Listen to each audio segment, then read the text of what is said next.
Oi gente, tudo bem com vocês? Bem-vindos para mais um vídeo.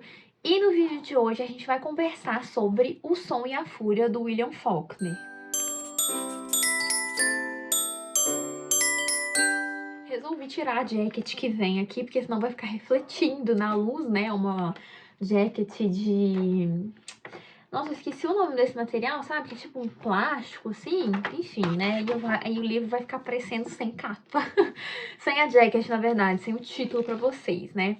Então, hoje a gente vai conversar sobre esse livro, que ele é tido como um livro bem difícil de se ler, e eu encarei, né, o William Faulkner logo no começo de 2023. Se você assistiu o vídeo de 12 livros para 2023, você viu que este daqui era um dos livros da meta, e eu estou bem feliz que eu estou conseguindo cumprir com essa meta, né? Diferente do ano passado, que eu fiz vários vídeos de metas e não cumpri com nenhuma delas, né? Mas esse ano vai ser diferente. Então hoje a gente vai conversar sobre este livro, que eu gostei muito de ler, mas que ele não se tornou um favorito. E aí a gente vai discutir sobre isso, tá? Mas antes de falar do livro em si, é importante que a gente converse sobre o próprio William Faulkner, o local onde ele nasceu e algumas questões ali históricas, porque essas coisas que eu vou falar aqui, vão ter muita influência na obra do William Faulkner, principalmente nesse daqui, né, que foi o que eu li, então eu posso falar que tem. Então a gente primeiro vai conversar sobre o autor em si. Então o William Faulkner, ele nasceu no ano de 1897. E essa data de nascimento dele, esse momento, é muito importante porque ele nasce justamente na virada do século, na passagem do século XIX para o século XX. E aí a gente vai ter um momento de transformação cultural, social, e essas transformações, né, vão influenciar muito aqui nas produções do William Faulkner. E uma dessas questões culturais que são importantes são o simbolismo e o naturalismo. O livro do Faulkner, né, O Som e a Fúria, ele é um livro carregado de simbolismos, diversas coisas, diversos elementos aqui presentes têm uma questão por trás, sabe? Então, isso também é importante. E o Faulkner, ele vai pegar essa herança dessa virada do século e ele vai transformar isso. E outro fator que também é importante, além do ano do seu nascimento, é o local onde ele nasce. Ele nasce em Albany, no estado do Mississippi, que fica no sul dos Estados Unidos. E essa localização é bem importante, como a gente vai ver aqui. Então, a partir disso, o Faulkner, ele vai criar meio que um mundo próprio para suas obras. E dentro desse mundo, ele vai escrever sobre 4 classes sociais ali do sul dos Estados Unidos, em contraposição ao norte dos Estados Unidos. E se você sabe um pouquinho sobre história, você já está imaginando sobre o que nós vamos falar e qual é a divisão dessas classes aqui que ele vai fazer. Então, a primeira classe aqui são a antiga aristocracia, que são as famílias que agora estão em decadência nesse momento. E essa decadência, ela não é apenas uma decadência financeira, ela é uma decadência também moral. E o segundo extrato social, né, são de ex-escravos, que agora são empregados dentro das famílias. E aí a gente vai ter uma terceira, né, um terceiro extrato, que são de brancos pobres, que são os lavradores. E a gente chega na quarta classe, que são das pessoas que querem ascender socialmente. Essas pessoas, elas estão interessadas em subir na vida, elas têm interesse pelo dinheiro. E aqui no Som e a Fúria a gente vê essa representação no personagem Jason. Ele é um personagem que é bem focado nisso, ele pensa em dinheiro, ele pensa em manter o controle, ele quer subir na vida, tá? Então, né, pensando nisso, a gente chega num acontecimento histórico que foi muito importante e que vai marcar muito dos acontecimentos e comportamentos dos personagens aqui, que foi a Guerra da Secessão, que também ficou conhecida como Guerra Americana Civil. Na verdade, é o contrário, é Guerra Civil Americana, mas vocês entenderam, né? E assim, eu vou falar brevemente sobre a Guerra da Secessão, porque eu não sou professora de história, né, gente? Eu sou professora de literatura, língua portuguesa e redação. Então, para não falar bobagem, eu vou falar assim, bem resumidamente, o que ela foi E qual a parte principal que vai ter influência na nossa obra, inclusive, né, porque foi uma coisa que o próprio William Faulkner viveu. Como eu disse, ele nasceu em 1897. Então, a Guerra da Secessão, ela vai ocorrer muito próximo ali do nascimento do autor. Ela começa ali em 1861 e vai até 1865 e foi uma guerra que gerou muitas mortes. Ao todo, morreram mais de 60 mil pessoas. E para vocês entenderem o que foi esse conflito, era um conflito entre o sul e o norte dos Estados Unidos. Lembra que eu falei sobre o local de nascimento do autor? Então, ele vai ser muito importante por isso, porque o William Faulkner nasceu no sul dos Estados Unidos. E qual que era a grande questão aqui com esses dois lados aqui? Por que eles estavam divididos? Por que eles estavam brigando? Então, por um lado, a gente vai ter o norte, que o trabalho agrícola ele era feito de forma livre e assalariada. Agora, no sul, a gente vai ter aquele sistema do plantation, que, se eu não me engano, a gente estuda isso na parte de geografia. Então, se você lembra aí, você sabe mais ou menos o que é, né? Então, esse trabalho do plantation, ele era a partir do trabalho escravo. Então, a gente vai ter esses dois lados de um mesmo país, onde a gente vai ter escravos, e um outro lado onde a gente vai ter pessoas que trabalham sendo pagas. Então, aí a gente vai ter esse conflito, porque eles, né, não vão ter ideias muito boas, boas no sentido assim, que as ideias não vão bater. De um lado, a gente tem um grupo que quer manter os escravos, e do outro lado, a gente tem um grupo que paga essas pessoas negras para trabalhar. Então, aí a gente tem esse conflito que marca muito o livro, porque o que acontece nessa guerra é que o sul dos Estados Unidos perde. E aí, nesse momento, o que acontece é que esses ex-escravos, né, lembra daquele segundo extrato que eu falei?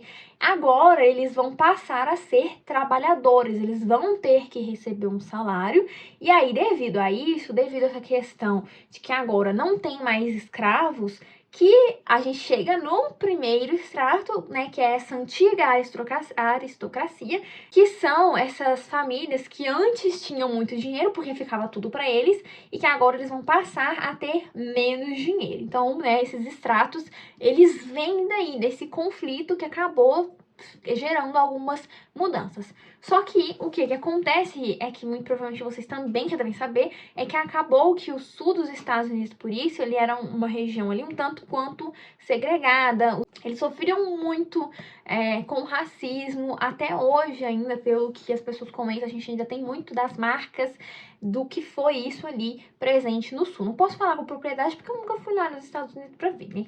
Mas enfim, depois de falar basicamente um pouquinho sobre esse contexto histórico, aí nós chegamos aqui no Som e a Fúria. Então, esse livro ele foi publicado em 1929. Então, tem uma distância temporal, mas como eu disse, esse conflito ele ficou muito marcado. A gente tem ainda muito presente as marcas do que foi aquilo ali que aconteceu e da própria escravidão. Então, mesmo tendo essa distância temporal, essas marcas elas ainda estão muito latentes e essas mudanças elas são muito perceptíveis aqui na obra. Então, o que a gente vai ter aqui, né? E aí eu vou comentar um pouquinho de por que esse livro é tão difícil, qual o motivo dessa fama. Então, a gente tem um livro que ele é narrado por 4 pessoas, e essas 4 pessoas são personagens. E aí a gente também entra naquilo de narrativas não confiáveis, tá? E esses narradores, eles todos vão contar sobre uma mesma história a partir do seu ponto de vista, dos seus posicionamentos e das suas questões. Cada um desses narradores vai ter uma certa peculiaridade, alguma questão ali que torna com que essa narrativa não seja confiável e que cada narrativa se diferencie uma da outra, né? Eu não sei se todo mundo que viu esse vídeo viu o meu vídeo de Crônica da Casa Assassinada. E lá a gente também tem essa questão com vários narradores, só que lá eu comento que você não consegue diferenciar em questão de estilo, uso de palavras, ver tantas diferenças entre os narradores. Parece que é sempre a mesma pessoa, mas aqui não. O Faulkner, ele coloca 4 narradores e você consegue sim perceber uma diferença narrativa entre cada um deles, afinal são pessoas diferentes, com personalidades diferentes, pensamentos diferentes. E esses narradores vão contar a história de uma família, que são os Compson, que é justamente uma dessas famílias que está em decadência. Só que quando a gente pensa muito sobre decadência familiar, a gente automaticamente associa com uma família que era muito rica e que por algum motivo ficou muito pobre. No caso dessa família aqui, a decadência, ela não está apenas associada com o dinheiro, ela também está associada com uma decadência moral, assim, a gente vai vendo ao longo da narrativa que eles vão decaindo socialmente nesse sentido pelas atitudes que eles vão tomando ao longo do livro. É uma decadência tanto quanto um pouco, talvez, psicológica também, ao meu ver, tá? Então, é sobre isso que a gente vai ter aqui um livro que vai contar sobre a decadência dessa família que vive no sul dos Estados Unidos, tá bom? E aí a gente chega na questão dos narradores, e é justamente isso que faz com que esse livro tenha essa fama tão difícil, porque a gente vai ter 4 capítulos, 4 narradores. E o primeiro e o segundo capítulo são os mais difíceis. Agora o terceiro e o quarto são super de boa, são super tranquilos, tá? Então, assim, não é o livro como um todo que é muito difícil, é só o primeiro e o segundo capítulo que são. Então, o primeiro capítulo, ele é datado, os capítulos eles são datados, e ele começa no dia 7 de abril de 1928, né? Um ano antes da sua publicação.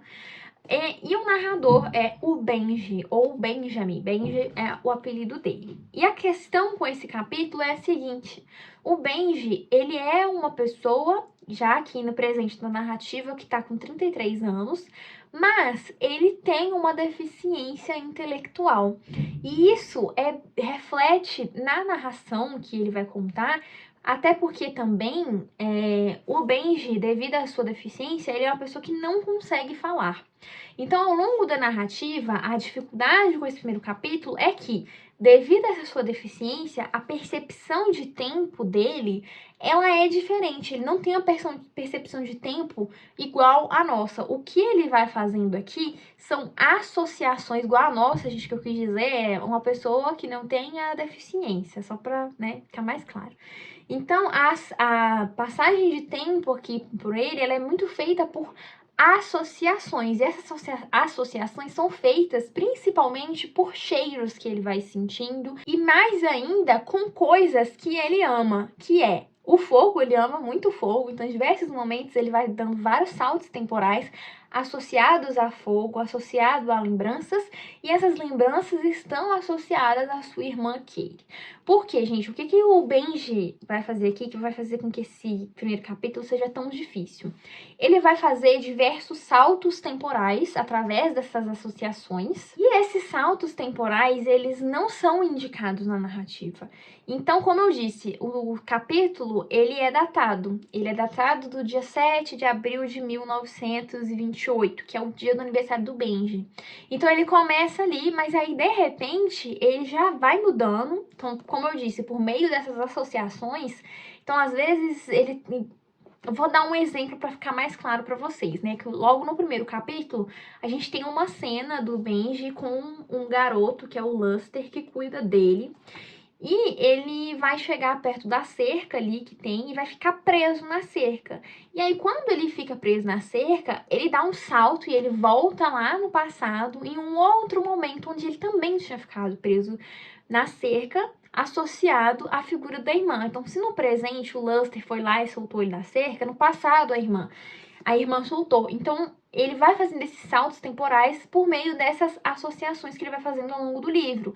E aí a dificuldade está justamente por ser saltos que não são sinalizados. Ele não faz uma sinalização tipo, agora eu estou no passado.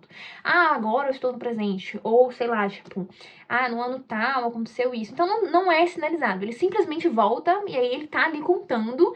E como eu disse, ele tem essa deficiência intelectual, então a narrativa, ela é um tanto quanto confusa nesse sentido, e ele vai fazendo esses saltos sem nenhuma indicação.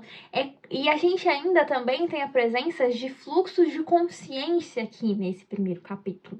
Então, para ficar mais claro ainda o que rola aqui, é como se ele estivesse, de repente, ali sentado, e sabe a nossa mente, quando ela vai vagando, e aí a gente pensa em mil coisas, assim, aí você tá de boa ali, aí você sentiu um cheiro, e esse cheiro te lembrou alguém, ou te lembrou algum momento. Então, é meio que isso. Então, ele está ali no presente da narrativa, narrativa, no dia 7 de abril, e ao longo desse dia, ele vai passando por lugares, ele vai sentindo cheiros, ele vai vendo coisas, e a mente dele vai vagando no passado, em outros momentos que ele fez a associação com aquilo que tá acontecendo ali, sabe? No presente. Então tem um dado momento que o Luster coloca ele pra ver o fogo, né? Como eu disse, é uma das coisas que ele gosta. E aí, por associação, a mente dele vaga para um outro momento no passado, onde ele também foi colocado para ver o fogo. E aí a dificuldade de comprar o capítulo está aí, né? Mas uma dica para vocês não se perderem no primeiro capítulo é acompanhar os personagens que cuidam dele. Porque a gente vai ter a presença desses empregados, né, que eram esses ex-escravos, que agora são empregados na casa. Então a gente vai ter 3 figuras que cuidam do Benji, e aí por meio dessas figuras fica um pouco mais fácil de identificar esses saltos temporais. Porque lá no presente, quem cuida dele é o Luster. A gente vê isso lá no começo da narrativa. No passado, quando o Benji é uma criança, ele é mais novo, quem vai cuidar dele é um outro empregado chamado Vert. Então, quando você pega isso, a coisa fica um pouquinho mais fácil. E aí a gente chega no segundo capítulo, que aí quem vai narrar pra gente é o Quentin, que é um outro irmão ali dessa família, irmão do Benji, e é esse irmão que foi para Harvard estudar. Então, ele vai pra lá e aí a gente vai acompanhar um dia na vida dele. Lembra que eu falei? Os capítulos são datados. Então, aí a gente vai ter o capítulo do Quentin, e pra mim é o capítulo mais difícil de todos do livro inteiro, tá? Por que que esse capítulo ele é difícil? Porque aqui a gente vai ter um homem que não está bem psicologicamente. A gente vai vendo ao longo da narrativa que o Quentin, ele tem algumas questões ali que aconteceram na vida dele, que fizeram com que ele não se sentisse psicologicamente bem. Ele é uma pessoa que está precisando de ajuda.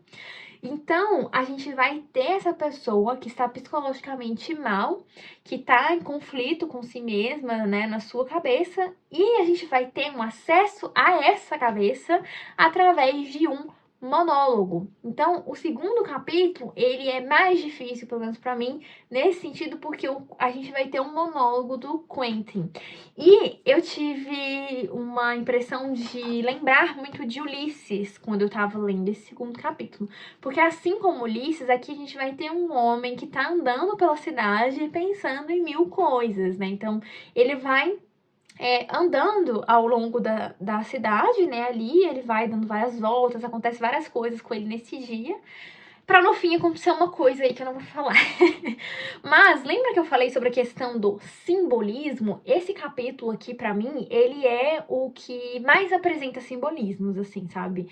Ele tem simbolismo de tempo, através da água, são vários, assim. Então ele é um capítulo que ele exige que você preste mais atenção. Eu tô comentando isso pra, né, você que veio aqui buscar uma luz no fim do túnel pra entender esse livro, para prestar atenção nesses símbolos e dessas coisas que se repetem, porque esse é um livro que ele é um tanto quanto repetitivo em alguns sentidos. A gente vai ter coisas que vão se repetir e essas coisas elas não vão se repetir à toa, né? Então, já fica aí o toque para você que vai ler. Então, preste atenção nesses símbolos aí. E aí a gente chega no nosso terceiro narrador, e aí depois disso a narrativa ela já fica muito mais tranquila, né? Depois de você ter gastado seu cérebro derretido ele todinho para entender o primeiro e o segundo capítulo, o terceiro e o quarto eles são extremamente tranquilos. O terceiro capítulo, quem vai narrar pra gente a história é o Jason, tá? E o terceiro capítulo, a principal dificuldade com ele não é nem entender o que está acontecendo, porque é uma narrativa extremamente clara, mesmo que o Jason também não seja um personagem tão psicologicamente estável. Ele está mais para instável, tá? Então a gente vai ter a narrativa desse irmão, que é meio como se fosse o irmão que foi deixado de lado, sabe? Então ao longo da narrativa dele, a gente vai vendo que ele tem um certo rancor ali dos outros irmãos, da família no geral, porque ele foi o único que meio que sobrou ali e que foi largado. Tipo, todos os outros tiveram as suas oportunidades. Como eu disse, o Quentin, ele foi para Harvard estudar. E o Jason foi aquele que, quando chegou a hora dele, já não tinha mais dinheiro, já não tinha mais condição. Então, a gente vem ver um certo rancor nele aqui. E o Jason, ele é uma figura extremamente racista. Então, lembra que eu falei sobre a Guerra da Secessão, sobre aquelas pessoas, né, aquela quarta classe de pessoas que pensam em subir na vida? O Jason, ele é esse personagem, ele é um personagem racista, ele não aceita que tenha tido essa mudança, né? Então a gente tem aqui representado esse grupo de pessoas que não conseguem lidar agora com essa transformação desse século, né? Porque agora a gente não tem mais os escravos, a gente tem as pessoas trabalhando e recebendo. Então, ao longo do capítulo inteiro, a gente vê ele reclamando por ele ter que pagar. Ele fica falando, porque eu tô aqui sustentando um bando de negros para ficarem comendo de graça na minha cozinha, não sei o quê. Então ele fica falando coisas do tipo, ele também tem falas muito machistas. Então a dificuldade com o terceiro capítulo é de você aguentar as coisas que ele fala. Porque entender a gente entende, ele narra de forma muito clara as coisas, sabe? Às vezes tem uma passagem temporal dele voltar no passado e relembrar certos momentos com o pai, né? Porque o pai também chamava Jason, e aí já fica uma outra questão para vocês prestarem atenção, que é a relação dos nomes. A gente vai ter nomes aqui que se repetem. Então, lá no primeiro capítulo, quando é o Benji que tá narrando e ele, né, devido a ter a sua deficiência, ele não vai ficar fazendo sinalizações, e às vezes a gente fica um tanto quanto perdido com relação aos nomes também. Porque os nomes, eles vão se repetindo. A gente vai ter mais de um Quentin, mais de um Jason. Então também é uma coisa que gera uma complicação. Então o Jason, pra mim, é o personagem mais detestável, assim, ele é insuportável. E a narrativa dele, ela é uma narrativa que começa a clarificar muitas coisas que a gente estava em dúvida até esse momento, sabe? Por ser uma narrativa mais simples, igual eu comentei. O Benji, ele tem uma deficiência intelectual. O Quentin, ele está psicologicamente mal. O Jason, apesar dos pesares, ele já está, assim, com uma mente um pouco mais clara. Então, nesse terceiro capítulo, muitas coisas que nos outros capítulos estavam nebulosas vão fazer mais sentido aqui pra gente, tá? E aí a gente chega no quarto capítulo, no nosso quarto narrador, e para mim é um capítulo muito interessante e é o mais esclarecedor de todos.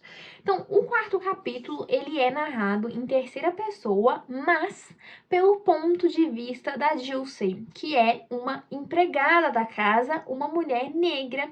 E aí, esse quarto capítulo, no caso, né, desculpem, ele vai partir da perspectiva dessa mulher. Eu achei interessantíssimo isso, porque agora a gente vai ter uma perspectiva que parte de uma pessoa que está de fora, mas ao mesmo tempo está dentro da família dos Compson, do cotidiano que está acontecendo. Então a gente tem uma perspectiva de alguém que não faz parte da família, mas que está inserida no meio.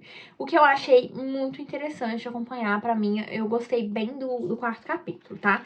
E, como eu disse, eles são datados. A gente vai ter aqui alguns dias na vida dessa família e tudo que eles foram passando, e a gente vai ter essas quedas temporais que vai explicando pra gente o que aconteceu e por que eles chegaram na situação em que eles estão atualmente. Então, de história, eu não vou falar muito mais sobre isso, tá? Esse livro, ele foi um livro desafiador, assim, de ler. Como eu disse, o primeiro e o segundo capítulos, eles são muito difíceis, assim, exige uma concentração. Como eu comentei lá no meu Instagram, esse daqui ele não é um livro para um leitor preguiçoso, porque o seu primeiro contato com a narrativa já vai ser um contato difícil. Porque o Faulkner poderia ter feito meio que o contrário, né? Começado o livro com o último capítulo e depois ido para o final. Ter feito de uma forma mais gradual, né? Ele poderia ter feito, mas ele não fez. Então, ele é um livro que ele vai exigir do leitor, ele vai exigir uma concentração maior. O meu, ele tá todo rabiscado, todo anotado. Não sei se agora que eu tô querendo mostrar não vai aparecer, né? Mas ele tá todo rabiscado, de post-it, tudo anotado. E ele é um livro que ele vai gastar, assim, sério, né? Não dá pra você só pegar, sentar e ler. você vai precisar prestar bastante atenção. Igual como eu disse, né?